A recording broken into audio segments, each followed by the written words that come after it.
Welcome to the deep dive. Today we're tackling a really fantastic resource. Yeah, it's a guide specifically on the Mediterranean diet. Right, designed for people, over 60, embracing those later years. Exactly. And it's genuinely user-friendly. We've got clear explanations, actionable tips, and, a whole load of really nice recipes. Yeah, like what kind? Everything. Breakfast to get you going, lovely soups, lunches, dinners, snacks, desserts even. Wow, okay. Plus a really practical 30-day meal plan. Yeah. And, good info on nutrition, swaps for ingredients. Okay, let's unpack that, because the first thing that jumps out really is that this isn't some strict, hardcore diet plan. No, not at all. What really comes through is that it's presented as a lifestyle, rooted in tradition, but also science from those Mediterranean regions. Right.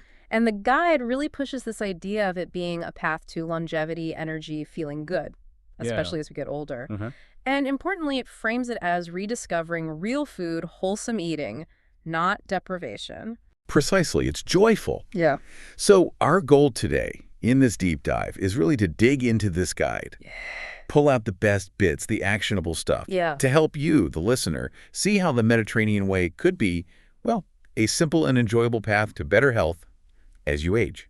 Great. So let's start at the beginning. What is the Mediterranean diet, fundamentally?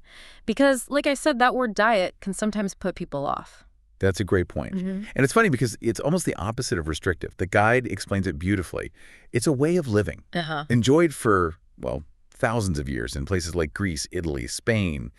And it's linked to those long, healthy lives we hear about. Right. The focus is just on enjoying real whole foods. There aren't loads of strict rules, no obsessive calorie counting. It's, more about balance. And the classic image, that food pyramid, can you give us a quick sketch of what that looks like in terms of daily eating based on the guide? Sure. So the base, the stuff you eat loads of daily, that's fruits, vegetables, whole grains, legumes, beans, lentils, nuts, and of course olive oil. That's the cornerstone. Okay. Then moving up a few times a week, the guide suggests fish and seafood, eggs, poultry, dairy fits in here too, like yogurt, some cheese. And then right at the very top are the things for occasionally. Red meat, sweets, and if you like, that small glass of red wine with meals is often mentioned as an option. Okay. That sounds, pretty sensible, actually. And speaking of sensible, the guide has this pantry and freezer staples checklist. What kind of things are on there? Does it make it easy? Oh, completely. It really shows how accessible it is. Yeah. These are things you can grab at any supermarket. Good. For the pantry, you've got extra virgin olive oil. The guide calls it your new best friend. Canned beans, chickpeas, lentils, canned tuna, sardines in oil, dried herbs like oregano, thyme, whole grain pasta, brown rice, quinoa maybe, tomato paste, canned tomatoes. Totally. And for the freezer, frozen spinach, broccoli, mixed veg, maybe some wild-caught salmon or cod fillets, even pre-cooked grains for convenience. Excellent. See, no hunting for weird ingredients. And having that freezer stash is smart for quick meals. Definitely. Now, the guide mentions simple tools for easy cooking after 60. Our excerpts aren't super detailed here, but what's the general idea? It's really just acknowledging that, energy levels change, physical ability might change. Sure. So it's about making cooking easier, less of a chore. It flags that the recipes and tips later on are designed with that in mind, keeping things simple. That's thoughtful. And something I always appreciate is avoiding fussy measurements. It talks about portions made easy, no scales needed. How does that work? Yeah, this is great. It uses your hands, super intuitive. Okay. So like protein fish, chicken about the size of your palm, veggies, 2 cupped handfuls, grains, starches, maybe 1 cupped hand, fats, olive oil drizzle, nuts about your thumb size, fruit, 1 cupped hand, And importantly, it also says, listen to your body. Eat till you're satisfied, not stuffed. Slow down, enjoy it. I love that. Much more relaxed than weighing everything. Okay, let's move into chapter 2. Tips and tricks for seniors over 60. First up, cook smarter, not harder. What ideas does it offer there? This is all about saving time and energy. Big one is batch cooking. Yeah. Make bigger pots of soup, stew, casseroles, things you can stash in the fridge or freezer for later. Lifesaver sometime. Totally. And it specifically calls out slow cookers and instant pots. You just chuck the ingredients in, minimal effort. Yeah, those gadgets are definite game changers. Okay, next tip is crucial for many. Maximize flavor without salt. Why cut back on sodium, and what tasty alternatives does the guide suggest? Well, as we age, a few things happen. Our tastes can change slightly, and our bodies often become more sensitive to sodium's effects, especially on blood pressure. Right. So the guide gives loads of great swaps.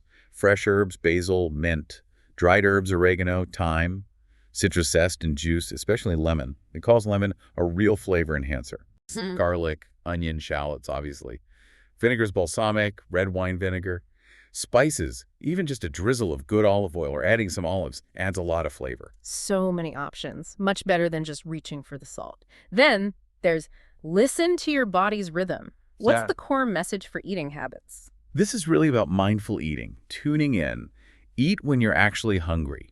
Stop when you feel comfortably satisfied, not overfull. Okay. It suggests smaller, more frequent meals might be easier on digestion, keep energy levels steadier, and definitely don't skip meals that helps keep blood sugar stable. Good advice. Oh, and a practical tip. Set reminders on your phone if you sometimes forget meal or snack times. Yes, that can happen. Now, the guide also briefly mentions things like reduce fatigue in the kitchen, simplify cleanup, stay hydrated effortlessly. We don't have tons of detail, but what's the common thread? It just reinforces that whole philosophy of making healthy eating sustainable, achievable. Right. It acknowledges these practical things matter, especially for seniors, and hints that the recipes and lifestyle tips are designed to help with them naturally. Makes sense. Now, the last two tips in this chapter sound really nice. One is make meals a sensory experience. What's that about? This is about bringing back the pleasure, the enjoyment. Use colorful plates, make the food look good. Maybe put on some soft music while cooking or eating. Light a candle for dinner, even if you're eating alone. And mindful eating comes in here too. Chew properly, breathe, really taste the flavors and textures. I love that, elevating the everyday meal. And the final tip, share the joy of food. Why is this important? Well, food and connection go hand in hand, don't they? Sharing meals is just good for overall well-being. Yeah, true. So the guide suggests inviting friends or family over, cooking with grandkids maybe, joining a cooking club, or finding community potlucks. Nice ideas. It makes the point that food often tastes better shared, doesn't it? Yeah. The whole experience is amplified with good company. Absolutely. Such a lovely point. Okay, let's get to the bit that's probably making everyone hungry, the recipes. Chapter 3, breakfasts full of energy and focus. Give us a taste. Okay, so lots of variety here, and many are tagged Inflammation Buster and Easy Prep. Oh, interesting tags. Yeah. There's a Mediterranean blueberry chia yogurt bowl. No chopping needed. Just yogurt, blueberries, chia seeds, walnuts, bit of honey, cinnamon. Easy. Sounds great. Or a savory olive oil veggie scrambled eggs with spinach, red pepper, onion, feta, olive oil. Also easy prep. And super simple, avocado tomato toast on whole grain. Can't beat that sometimes. Again, minimal effort, inflammation buster tag on some. Fantastic ways to kick off the day. And that inflammation buster tag really highlights the health angle. What about lunches? Chapter 4, light and nourishing lunches. Example. Lunches are also about fresh, quick, and energizing without being heavy, like a Mediterranean chickpea salad with lemon olive dressing. That's tagged easy prep, inflammation buster too. There's a tuna white bean arugula bowl. Yeah. Simple, satisfying. And a Greek-style quinoa tabbouleh, another inflammation buster, showing off whole grains and herbs. Perfect midday fuel. Now, evenings can be rushed. Chapter 5 promises flavor-packed dinners in under 30 minutes. That sounds amazing. What kind of dinner? Exactly what you need, right? Quick wins. There's lemon herb chicken with zucchini, easy prep, inflammation buster, a Mediterranean shrimp skillet, fast seafood option. Nice. And baked tilapia with garlic and herbs. Again, quick, healthy, easy prep. Often inflammation busters. You can get a great meal fast. Brilliant. Fast, healthy, tasty. Okay, shifting gear to comfort food. Chapter 6, soothing soups and stews. What's in there? Yes. They're really comforting, restorative stuff. Examples like Mediterranean minestrone soup, packed with veg. Classic. A Greek lemon chicken soup, sort of avgolemino-inspired, Yeah. flavorful, creamy-ish. And a tomato and white bean stew. Simple, plant-based, satisfying. Lovely. Again, easy prep, inflammation busters, and the guide notes, they can be good for gut health too. Can't beat a good soup. Okay, Chapter 7 moves to smart sides, snacks, and spreads. What's their role, and what are some examples? These are key for rounding out meals or for healthy options between meals. You've got things like classic hummus with olive oil drizzle, no cook, easy prep, inflammation buster. Perfect. A refreshing Mediterranean cucumber yogurt dip, tzatziki, great with veg or pita, and even baked zucchini chips with oregano, a healthier chip alternative. Easy prep too. Great ideas for snacking or adding to a plate. And finally, dessert. Chapter 8 is naturally sweet desserts. We can still have dessert. Absolutely, but without loads of refined sugar. The guide shows how. Think baked apples with cinnamon and walnuts, so comforting. Yogurt with roasted grapes and honey uses natural sweetness. Or a chilled orange and date compote that one's no cook, easy prep, and another inflammation buster. Delicious. And much healthier.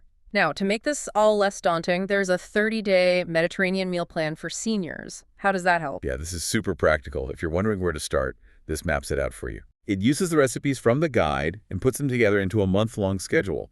So one day might have those baked apples for breakfast, the chickpea salad for lunch, and maybe the lemon herb chicken for dinner. It shows you how it all fits together, balanced and enjoyable. That sounds incredibly useful for getting started. Lastly, Chapter 10, Nutrition Facts and Ingredient Swaps. What's covered here? Really important practical stuff. First, every recipe has a nutrition snapshot. Calories, protein, fiber, fat, sugar, sodium. Good to know. And the guide points out that the recipes generally aim for low to moderate sodium and low added sugar. Great for heart health, inflammation. Definitely. Then there's a whole section on ingredient swaps. Super helpful for adapting things. Like for different dietary needs. Exactly. Yeah. Dairy-free, use coconut or almond yogurt instead of Greek yogurt. Gluten-free, brown rice pasta instead of whole wheat. Vegetarian or vegan, use chickpeas or lentils instead of chicken or fish. Lots of easy swaps. That makes it so much more adaptable for everyone. And the guide also has ingredient highlight boxes. What are those about? Yeah, these are little deep dives into key ingredients. They explain the why, the health benefits, and give tips. Oh, cool. Like what? So for olive oil, it talks about the healthy fats, the polyphenols, how it helps heart health. Tip, use it raw sometimes to keep the antioxidants. Right. Garlic talks about allicin, anti-inflammatory benefits, immune support. Tip, let minced garlic sit a bit before cooking. Interesting. Blueberries for brain health anthocyanins. Onions and peppers for quercetin and vitamin C. Walnuts for omega-3s and brain function. Tomatoes for lycopene. It really breaks down the goodness in these common foods. That's brilliant. It connects the food directly to the health benefits, makes it more meaningful. Exactly. It's not just recipes. It's understanding the power of the ingredients. Well, this has been a fantastic exploration. As we wrap up this deep dive on the Mediterranean diet for seniors, what's the main takeaway you think this guide offers? I think the core message, really, is that this is, well, it's gentle. It's enjoyable. It's backed by science. It's a way to support your health and well-being as you age. It's basically common sense eating, isn't it? Real food. Finding pleasure in meals again. It's not complicated. Okay, so here's a final thought for you, our listener. Just consider. How could bringing in even a few of these simple Mediterranean ideas, maybe a recipe, maybe a principle, how could that impact your energy, your health, your enjoyment of food? What's one small step you might think about taking today, just to explore it a bit more? Yeah, remember it's about progress, not perfection. Small steps add up. Even tiny changes can make a real difference long term. Thanks so much for diving deep with us into this guide. We really hope you found these tips and recipe ideas useful, maybe even inspiring. And yeah, do mull over that final thought. Maybe try one of those highlighted ingredients or pick a simple recipe for your next meal. Until our next deep dive together.